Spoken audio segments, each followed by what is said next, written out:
नमस्कार मित्रांनो, maintenance and repairs या सब्जेक्टमधील आपण 6वा युनिट बघत आहोत. तर तो 6वा युनिट काय बघा, स्ट्रक्चरल ऑडिट अँड बजेट. तर मित्रांनो बघा, ऑडिट अँड बजेट हे आपण रेग्युलर कानावर आपल्या रेग्युलरली शब्द पडत असतात. तर ऑडिट म्हणजे काय, तर त्याचा शब्दशः अर्थ बघायला गेला तर आर्थिक व्यवहार तपासणे म्हणजे ऑडिट असे लक्षात येते. आणि बजेट म्हणजे काय, अंदाजपत्रक तयार करणे. म्हणजे काय, ऑडिट हे ॲक्च्युली वर्षाअखेरीस केलं जाते आणि अंदाजपत्रक म्हणजे बजेट हे वर्षाच्या सुरुवातीच्या आधी, म्हणजे वर्ष सुरुवात होणार आहे समजा आपलं एप्रिल ते मार्च, तर एप्रिल महिन्याच्या आधी अंदाजपत्रक तयार करावं लागतं आहे. आणि ऑडिट जे असते तर ते ऑडिट ॲक्च्युली वर्ष संपताच म्हणजे मार्च महिन्यात लास्ट वीकमध्ये ते ऑडिट असते लक्षात येते. त्यालाच आर्थिक व्यवहार तपासणी किंवा मराठीत अंदाजपत्रक तयार करणं ऑडिट आणि बजेटचं हे मिनिंग आहे. तर बघा मित्रांनो, पुढच्या स्लाईडमध्ये बघा, what is structural audit. Structural audit म्हणजे काय असणार आहे बघा. मग आता ऑडिट वेगवेगळ्या प्रकारे बिझनेस जसं असतील त्या पद्धतीनं ऑडिट आणि बजेट वगैरे काढलं जाते. पण आता आपण इथं सिव्हिल इंजिनिअरिंगचा अभ्यास करतो आहे, तर त्याच्यामध्ये स्ट्रक्चरल ऑडिट आहे. तर ते स्ट्रक्चरल ऑडिट म्हणजे काय ते आपण बघायचं आहे. तर बघा, structural audit is an overall health and performance checkup of a building by an experienced and licensed structural consultant to ensure that the building and its premises are safe and have no risk. It analyses and suggests appropriate repairs and retrofitting measures required for the building to perform better in its service life. तर ह्याच्यामध्ये काय असणार आहे बघा, तर बिल्डिंगचं overall health म्हणजे काय, building कंडिशनमध्ये आहे काय, वर्किंग कंडिशनमध्ये आहे काय, किंवा त्याचा परफॉर्मन्स वगैरे बिल्डिंगचा चेकअप करायचा आहे. हे कोणाकडून घ्यायचं आहे, तर स्ट्रक्चरल कन्सल्टंट कोण असेल तर तो त्याच्याकडे लायसन असू शकते आणि तो एक्सपिरियन्स्ड असू शकते. तर त्याच्याकडे आपण स्ट्रक्चरचं ऑडिट करायला देणार आहे.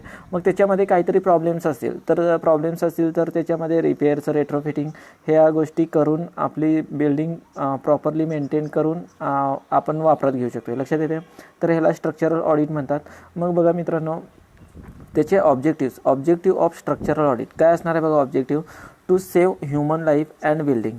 First one is to save human life and building, म्हणजे माणसाची लाईफ आणि बिल्डिंगची लाईफ सेव्ह करू शकतो ह्या स्ट्रक्चरल ऑडिटमुळं. म्हणजे कसं बघा, आपण ऑडिट करणं म्हणजे प्रत्येक वेळी ॲट दी एंडला आपण जसं ऑडिट म्हणजे व्यवहार सगळा तपासतोय, तसं स्ट्रक्चरच्या रिलेटेड सगळे मेंबर किंवा बाकी स्ट्रक्चरल मेंबर किंवा बाकी एखादं वेगळ्या पद्धतीचं टेक्निक वापरून आपण वेगळे मेंबर वगैरे तयार केलेलं असेल तर ते स्ट्रक्चर व्यवस्थित आहे का नाही, कंडिशनमध्ये आहे की नाही हे बघू शकतो. त्यामुळं समजा काहीतरी प्रॉब्लेम्स वगैरे असतील, डॅमेजेस वगैरे असतील किंवा कॉन्क्रीटमध्ये काहीतरी डिसइंटिग्रेशन वगैरे होत असेल तर तिथं आपण बिल्डिंगची लाईफ वाढवू शकतो. म्हणजे काय, तिथं डिसइंटिग्रेशन झालेलं कॉन्क्रीट काढून पुन्हा रिपेअर वगैरे करून डॅमेजेस वगैरे दुरुस्त करून आपण बिल्डिंग पूर्ण सर्व्हिस खाली घेऊ शकतो. त्यामुळे हे स्ट्रक्चरल ऑडिट इम्पॉर्टंट ठरू शकते. त्याच्यानंतर understand the condition of building. आता जर ऑडिट आपण वर्षाखेरीज करत असेल तर त्यामुळं काय होणार आहे, बिल्डिंगची कंडिशन कोणत्या कंडिशनमध्ये आहे बिल्डिंग हे आपल्याला कळू शकणार आहे लक्षात येते. मग नेक्स्ट बघा, find critical areas to repair immediately. समजा स्ट्रक्चरल ऑडिटमुळं काहीतरी आपल्याला क्रिटिकल एरियाज वगैरे असणार आहे तर त्याच्यामुळं काय आपण लगेच रिपेअर वगैरे करू शकतो. पण समजा ऑडिट वगैरे करत नसतं आणि कुठंतरी काहीतरी क्रिटिकल एरिया आलेला असेल किंवा डॅमेज वगैरे झालेलं असेल तर ऑडिट न केल्यामुळं आपलं तिकडे लक्ष वगैरे जाऊ शकत नाही आणि लक्ष गेलं नसल्यामुळं बिल्डिंगची लाईफ वगैरे कमी होण्याचे चान्सेस असतात. त्यामुळे स्ट्रक्चरल ऑडिट करणं इम्पॉर्टंट आहे. नेक्स्ट बघा, to enhance life cycle of building by suggesting preventive and corrective measures like repair and retrofitting. म्हणजे बघा, काहीतरी बिल्डिंगमध्ये काहीतरी प्रॉब्लेम्स वगैरे आले तर तिथं रिपेअर किंवा रेट्रोफिटिंग वगैरे करून बिल्डिंग पूर्ण दुरुस्त करू शकतो आहे आणि त्याची लाईफ वाढवू शकतो आहे. नेक्स्ट बघा, types of audit. Types of audit काय असणार आहेत, तर चार प्रकारचे ऑडिट असणार आहेत बघा. Statutory audit, structural audit, safety audit आणि बजेटरी ऑडिट. तर त्याच्यामध्ये first one is the statutory audit. काय असणार आहे बघा, आपण आता बघतोय. तर बघा त्याच्यामध्ये काय, स्टॅच्युटरी म्हणजे काय, कायद्याने घालून दिलेला एखादी गोष्ट लक्षात येते, त्याला स्टॅच्युटरी ऑडिट म्हणतात. मग स्टॅच्युटरी ऑडिट म्हणजे काय बघा, मी इथं सांगतोय. म्हणजे यामध्ये काय असणार आहे बघा, कायद्यानं घालून दिलेलं एखादं बंधनकारक रूल असणार आहे. म्हणजे काय, आता बघा, आता आपण एखादं अपार्टमेंट वगैरे बांधून अपार्टमेंट बांधलेलं असेल तर आपण रेंटवरती आपण ग्राहकाला देऊ शकतो, भाड्याने वगैरे देऊ शकतो. पण समजा तर आपण पूर्ण एक बॉन्ड पेपरवरती लिहून घेतलं जाते. म्हणजे काय असणार आहे, तर त्याचं मेंटेनन्स वगैरे आपण प्रॉपरली करायचं आहे. ह्या सगळ्या गोष्टी म्हणजे जे कायद्यानं वगैरे घालून दिलेलं आहे ते मॅन्डेटरी असणार आहे. मॅन्डेटरी म्हणजे काय, तुम्ही प्रॉपरली मेंटेनन्स वगैरे प्रॉपरली करायचं आहे. जे काय दोघांच्यात आपण काय म्हणतात, जे डील झालेलं आहे तर ते कोणत्या गोष्टी डील झालेल्या आहेत तर ते प्रॉपरली फॉलो करायचे आहेत. आणि ते प्रॉपरली फॉलो करायचे म्हणजे ते एखाद्या गोष्टी त्या ग्राहकाच्या दृष्टीनं आणि ओनरच्या दृष्टीनं फायद्याचे असतात. त्यामुळे हे जे काय असणार आहे ते बंधनकारक कायद्याने घालून दिलेले काहीतरी रूल्स असतात, तर ते त्या पद्धतीनं करावं लागतात. त्यालाच स्टॅच्युटरी ऑडिट म्हटलं जाते. Next one structural audit. Structural audit म्हणजे काय असणार आहे बघा, स्ट्रक्चरल ऑडिटमध्ये काय असणार आहे, आता एखादं आपण काहीतरी आपल्या हेल्थसाठी आपण पूर्ण शरीर वगैरे चेकअप करू शकतो. आणि चेकअप केल्यानंतर काय आपल्यामध्ये काय कमतरता जाणवत असेल तर आपण औषधं वगैरे रेग्युलर घेऊ शकतो. म्हणजे एक फॉर एक्झाम्पल घेतो मी, तर त्या पद्धतीनं स्ट्रक्चरचं सुद्धा तसंच आहे. पूर्ण स्ट्रक्चरचं म्हणजे कसं, पूर्ण स्ट्रक्चरच्या सगळ्या गोष्टी चेक केल्या जातात. बीम, कॉलम, स्लॅब, भिंती वगैरे हे सगळ्या गोष्टी, कलर वगैरे हे सगळ्या गोष्टी असणार आहेत. प्लंबिंग वगैरे ह्या सगळ्या गोष्टी प्रॉपरली चेक करायच्या असतात. तर त्यालाच स्ट्रक्चरल ऑडिट म्हटलं जाते. तर ते कशाच्या दृष्टीनं चांगलं आहे, तर मित्रांनो, जर आपण आता एखाद्या वेळेस प्लंबिंगसाठी साधं मटेरियल वापरलं जाते आणि साधं वापरल्यानंतर तिथं काहीतरी लिकेजेस वगैरे डॅमेजेस वगैरे येतात. तर ते डॅमेजेस वगैरे आल्यानंतर कितपत त्याच्यावरती आपण ॲक्शन वगैरे घेतो. ॲक्शन म्हणजे काय, ते रिपेअर करून लगेच दुरुस्ती वगैरे करून वापरात घ्यायला पाहिजे. तर ह्याच्यासाठी स्ट्रक्चरल ऑडिट इम्पॉर्टंट असते, लक्षात येते. नेक्स्ट वन इज काय असणार आहे, सेफ्टी ऑडिट. सेफ्टी ऑडिट म्हणजे काय असणार आहे बघा, तर हे ऑडिट जे काय असणार आहे बघा, म्हणजे यामध्ये कसं असणार आहे, सेफ्टी म्हणजे नावातच आहे बघा, सेफ्टी ऑडिट म्हणजे जे सेफ्टी करण्यासाठी एखादा ऑडिट केलं जाते. म्हणजे काय, एखादी गोष्ट आता आपण कोणतीही गोष्ट सेफ्टीसाठी म्हणजे कसं, आता एखादं आपण मॉस लॅब घेऊया, मॉस लॅबचं ऑडिट वगैरे काढलं जाते. मॉस लॅबचं आता समजा इन्स्ट्रुमेंट आपण प्रत्येक टेस्टला लागणारे काय बार असतात, काही मटेरियल असणार आहे, ते आपण प्रॉपरली बॅचनुसार वगैरे सगळं घेऊ शकतो. पण काही गोष्टी मटेरियलला आता समजा आयझोड आणि इम्पॅक्ट टेस्ट वगैरे टेस्ट करतेवेळी ते मटेरियल काही कारणास्तव प्रॉपरली टेस्ट झालेली नसेल.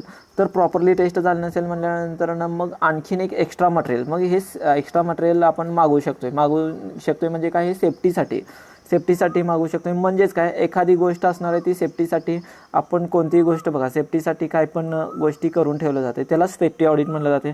तर याच्यामध्ये काय असणार आहे बघा, तर इंजिनिअरिंग भाषेत जर बघायला गेलं तर सेफ्टी ऑडिट म्हणजे काय असणार आहे, तर काही गोष्टी आपण काहीतरी केलं, स्ट्रक्चर बांधलेलं असते, तर काही लेवलला ते कुठंतरी रिस्क वगैरे घेतलं जातं. रिस्क म्हणजे कसं असणार आहे, तर आपण कॉर्नर्स वगैरे प्रॉपरली बॉन्ड केलं जाते, पण ते प्रॉपरली असू शकते की नसू शकते हे सांगता येत नाही. कारण सुपरवायझर व्यवस्थित सुपरविजन केलं असेल तर ते प्रॉपरली असणार आहे. मग त्याच्यासाठी काही गोष्टी, आता हे कॉर्नर मी सांगितलेलं, काही गोष्टी पेंट वगैरे, आता पेंट एखादा वॉलला केलेला आहे तर ते पेंट प्रॉपरली झालं असेल आणि समजा काही कालांतरानं त्याचा कलर वगैरे उडून गेला, आणि बिल्डिंग एकदम जुन्या टाईप दिसायला लागली, इंटेरियर काहीतरी डिझाईन केलेलं आहे तर ते POP वगैरे केलेलं आहे, तर काही कारणास्तव तिथं क्रॅक्स वगैरे चालेल, तर त्याच्यासाठी काय असणार आहे, आपण पुन्हा एकदा ते मटेरियलचा यूज करू शकतो. पण हे कशासाठी, हे सेफ्टी म्हणजे एक्स्ट्रा सेफ्टी ऑडिट केल्यामुळे कसं होणार आहे, पूर्ण बिल्डिंग पूर्ण मेंटेनन्स बिल्डिंगचा राहू शकतो आहे, त्या पद्धतीने सेफ्टी ऑडिट त्याच्यासाठी असणार आहे. नेक्स्ट वन बघा मित्रांनो, बजेटरी ऑडिट. बजेटरी ऑडिट काय असणार आहे बघा, म्हणजे नावातच आहे बघा बजेटरी ऑडिट, म्हणजे एखाद्या गोष्टीचं आपण बजेट केलं जाते तर त्या बजेटवरती बजेटचं ऑडिट करतात. म्हणजे एखादं बजेट वगैरे काढलं जाते, अंदाजपत्रक, तर त्याचंसुद्धा ऑडिट केलं जाते. त्याचं ऑडिट म्हणजे काय, तर ते प्रॉपरली झालेलं आहे की नाही, किंवा त्याच्यामध्ये काहीतरी त्या बजेटचं एक्झामाइन केलं जाते. म्हणजे टेक्निक प्रोसिजर काय आहे की नाही, टेक्निक प्रोसिजरप्रमाणे झालेलं आहे की नाही, किंवा ते इफेक्टिव्हनेस झालेलं आहे की नाही बजेट, त्याच्यासाठी हे बजेटरी ऑडिट केलं जाते. तर त्याच्यामुळे जे काही प्रॉब्लेम्स असणार आहेत बजेट प्रोसेसमध्ये, तर ते आपण फाइंड आउट करू शकतो. म्हणजे कसं, आता एखाद्या वेळेस बजेट आपण काढलेलं असते, तर त्याच्यामध्ये 25% जास्त काहीतरी व्हॅरी वगैरे होत असेल, तर ते पूर्ण चेक वगैरे केलं जाते आणि पुढच्या वेळी ते बजेट प्रॉपरली केलं जाते. त्याच्यासाठी बजेटरी ऑडिट केले जाते. तर बघा, हे 4 टाईप झाले. तर ह्याच्यामध्येच आणखीन काय असणार आहे बघा, explain the necessity and importance of structural audit and budget estimation. तर त्याच्यामध्ये बिफोर अ कॅलेमिटी असणार आहे आणि आफ्टर अ कॅलेमिटी. कॅलेमिटी म्हणजे काय, आपत्ती. ती नॅचरल असू शकते किंवा मॅनमेड असू शकते आपत्ती, लक्षात येते.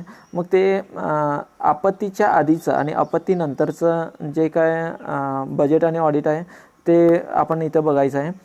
तर बिफोर कॅलेमिटीजमध्ये काय असणार आहे बघा, रेग्युलर ऑडिट. रेग्युलर ऑडिट काय असणार आहे बघा, रेग्युलर ऑडिटमध्ये कसं असतं की एखादा स्मॉल बिझनेस असेल तर त्याच्यासाठी पूर्ण रेग्युलर ऑडिट वगैरे करायला लागते. आता समजा मोठं बिझनेस असेल तर ते पॉसिबल होत नाही आहे रेग्युलर ऑडिट.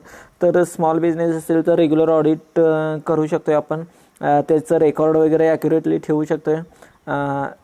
आणि ह्या गोष्टी बिझनेस ओनरच्या दृष्टीने एकदम फायद्याच्या असतात.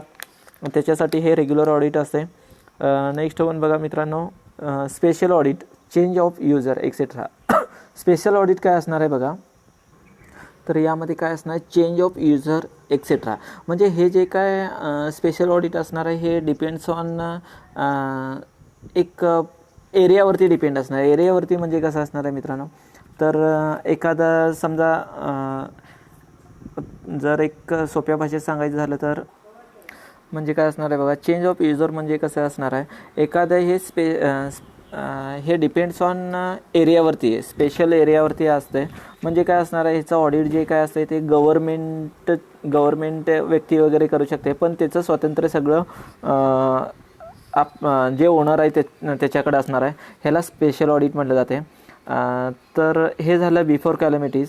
आफ्टर कॅलॅमिटीजमध्ये काय असणार आहे बघा, earthquake, flood, cyclone, blast, fire. हे जे काय असणार आहे ते नॅचरल कॅलॅमिटीज आहेत. मग नॅचरल कॅलॅमिटी आफ्टर जे काय ह्या गोष्टी घडून गेल्यानंतरनं जे काय ऑडिट वगैरे काढलं जाते, जे काय ऑडिट केलं जाते त्याच्यापासून किती काही गोष्टी बजेटचा वगैरे येणार आहे ह्या गोष्टीमध्ये earthquake, flood, cyclone, blast, fire ह्यांचे जे काय गोष्टी झालेल्या आहेत, किती प्रमाणात झालेल्या आहेत ह्याचा विचार ह्या ऑडिटमध्ये केलं जाते.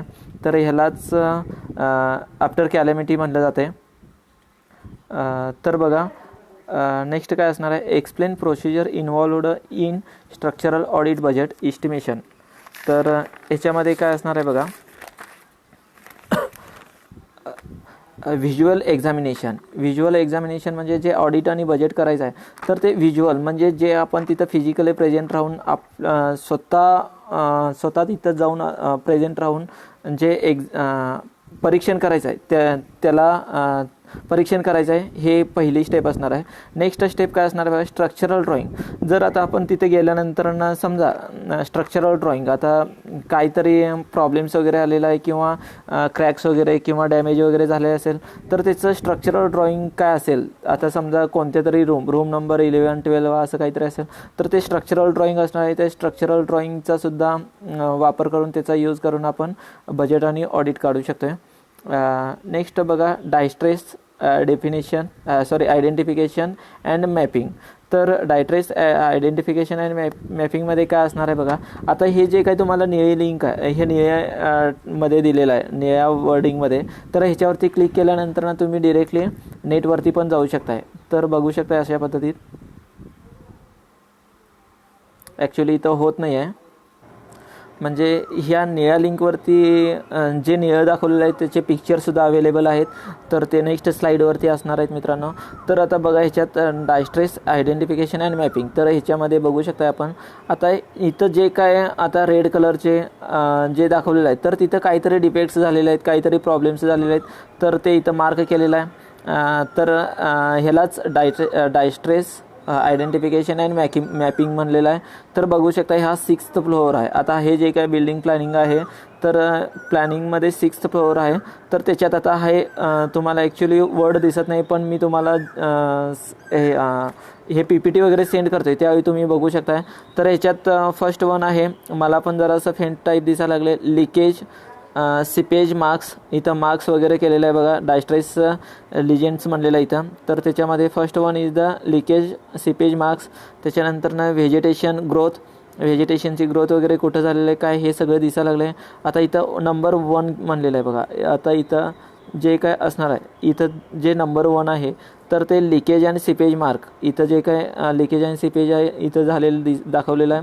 त्याच्यानंतर व्हेजिटेशन ग्रोथ. आता सेकंड वन कुठं आहे बघा, तर इथं दिसू शकते, बघू शकताय तुम्ही सेकंड कुठं आहे.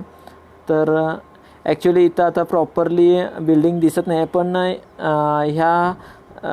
ह्या स्लाईडचं म्हणजे काय असणार आहे. आता हे बाकी डायस्ट्रेस म्हणजे काय काय झालेलं आहे तुम्ही असणे, लिकेज, व्हेजिटेशन ग्रोथ किंवा मॉस ग्रोथ किंवा बिल्डिंग ऑफ कॉन्क्रीटमध्ये काय डिसइंटिग्रेशन वगैरे झालेलं असेल, तर होनोकॉम्बिंग वगैरे झालेलं असेल, तर ते कुठं कुठं झालेलं आहे हे फक्त मार्किंग केलेलं आहे. ह्यालाच डायस्ट्रेस आयडेंटिफिकेशन अँड मॅपिंग म्हणलेलं आहे.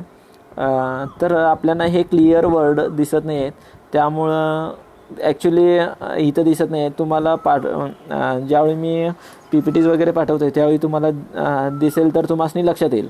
नेक्स्ट वन बघा, सर्टिफिकेशन ऑफ स्टॅबिलिटी. आता आपण ऑडिट वगैरे काढलेलं आहे. समजा ऑडिट काढल्यानंतर सर्टिफिकेशन स्टॅबिलिटीचं सर्टिफिकेट देऊ शकतो आहे. तर प्रपोजल हे सर्टिफिकेट बघा कोणत्या टाईपचं आहे, कशा टाईपचं आहे बघा. Proposal. Second one is the name and address of the owner. त्याच्यानंतर name of address and structural engineer.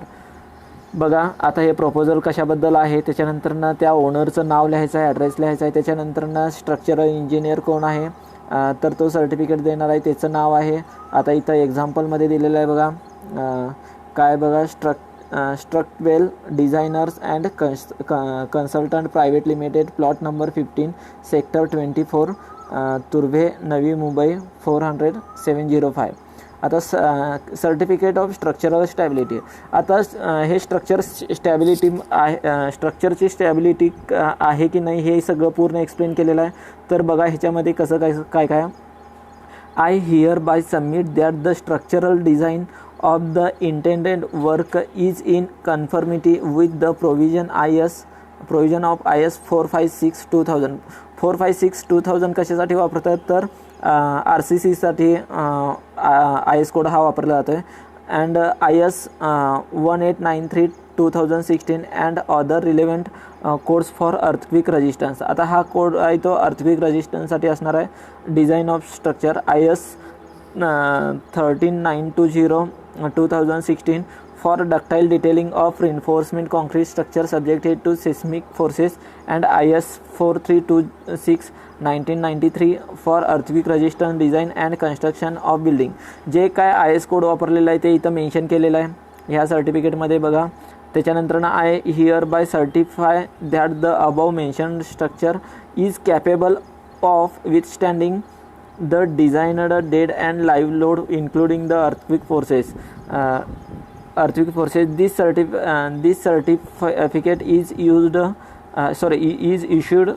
on the clear understanding that my overall design responsibility for the safety and proper performance of structural design cases. The moment any addition and or alteration damage to structural frame is caused by accident or by tampering with the geometrical sections of structural member for any purpose whatsoever, or due to overloading of the structure, lack of maintenance, or any act that is detrimental to the structure as a whole. बघा certificate हे अशा पद्धतीचं आहे. त्याचं stability कुठले कुठले IS code वापरलेला आहे, त्याच्यानंतर ना स्टीलचे जे डिटेलिंग आहे त्याच्यासाठी आयएस कोड वगैरे वापरलेला आहे, हे सगळं त्याच्यामध्ये मेन्शन केलेलं आहे. आणि हे स्ट्रक्चरल स्टॅबिलिटीचं सर्टिफिकेट असणार आहे. तर हे अशा पद्धतीत असणार आहे स्ट्रक्चरल स्टॅबिलिटीचं. लक्षात येते. तर बघा सिग्नेचर ऑफ लायसन्स्ड स्ट्रक्चरल इंजिनियर. तर स्ट्रक्चरल इंजिनियरची साईन सहित आपण हे सर्टिफिकेट देणार आहे. नेक्स्ट वन बघा, explain the procedure involved in structural audit and budget estimation. तर MCGM रेटिंग. MCGM म्हणजे काय असणार आहे बघा, municipal corporation of greater Mumbai. लक्षात येते. तर ग्रेटर मुंबईचं आहे. म्हणजे जे काय म्युन्सिपल कॉर्पोरेशन ऑफ ग्रेटर मुंबईनं जे रेटिंग वगैरे केलेलं आहे ते रेटिंग कशा पद्धतीत आहेत बघा. तर टू बी इव्हॅक्युटेड ऑर डिमॉलिश्ड इमिडिएटली, त्याला C1 कॅटेगरी C1 म्हणलेलं आहे. म्हणजे बघा इव्हॅक्युटेड म्हणजे काय करणार आहे, आता एखाद्या स्ट्रक्चरची लाईफ संपलेली असेल तर तिथल्या लोकांना रिकामे करायला सांगणार आहे. ते जे काय रेसिडेन्शियल बिल्डिंग आहे ती पूर्ण सोडावी लागणार आहे आणि त्या लोकांना अन्यत्र हलवायला सांगणार आहे. तर त्याला C1 म्हणलेलं आहे. किंवा त्या का C1 म्हणलेलं आहे, त्यांना इमिडिएटली ती गोष्ट ते स्ट्रक्चर आहे त्या स्ट्रक्चर रिकामं करायचं आहे. स्ट्रक्चर म्हणजे बिल्डिंग, ती बिल्डिंग रिकामी करायची आहे, राहत वगैरे असेल तर त्याला C1 म्हणलेलं आहे. नेक्स्ट वन बघा, to be evacuated and or partially demolished requiring major structural repair, त्याला C2A म्हणलेलं आहे. C2A म्हणलेलं आहे. तर थोडंफार पार्शली म्हणजे थोडंफार जे काय थोडंफार डिमॉलिश्ड वगैरे झालेलं असेल तर त्याला म्हणलं जाते C2A. लक्षात येते. त्याच्यानंतर no eviction only structural repairs. म्हणजे एविक्शन म्हणजे काय असणार आहे, बेदखल किंवा बाहेर घालवणं. तर इथं बाहेर वगैरे लोकांना अन्यत्र हलवायला लागत नाही, कारण थोडंफार स्ट्रक्चर रिपेअर करून ते रियूज करू शकते, त्याला C2B म्हणलेला. आणि fourth one is the no eviction needs minor repairs only. तर एविक्शन म्हणजे बाहेर वगैरे घालवायला लागत नाही लोकांना. तर तिथं जे काही मायनर रिपेअर्स आहेत ते दुरुस्त वगैरे करून रिपेअर करून पुन्हा यूज करू शकते, ह्याला C3 म्हणलेलं आहे. बघा कॅटेगरी काय असणार आहे, डिमॉलिश्ड, त्यांना डिमॉलिश्ड टू बी इव्हॅक्युटेड किंवा डिमॉलिश्ड इमिडिएटली. जर का अशा काही गोष्टी असतील तर लगेच लोकांना बाहेर हलवून ते जे काही रेसिडेन्शियल बिल्डिंग किंवा अपार्टमेंट आहे ती पूर्ण मोकळी करायची आहे, त्याला C1 म्हणलेलं आहे.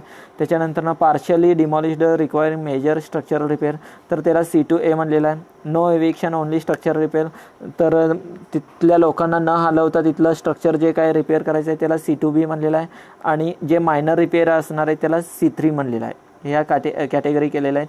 आता हे जे काय पेज आहे, explain the rules and regulations of structural audit and budget estimation as recommended by competent authority. आता हे जे काही गोष्टी आहेत तर लेफ्ट साईड पेज, आता हे जे काय आहे ते प्रॉपरली दिसत नाही आहे.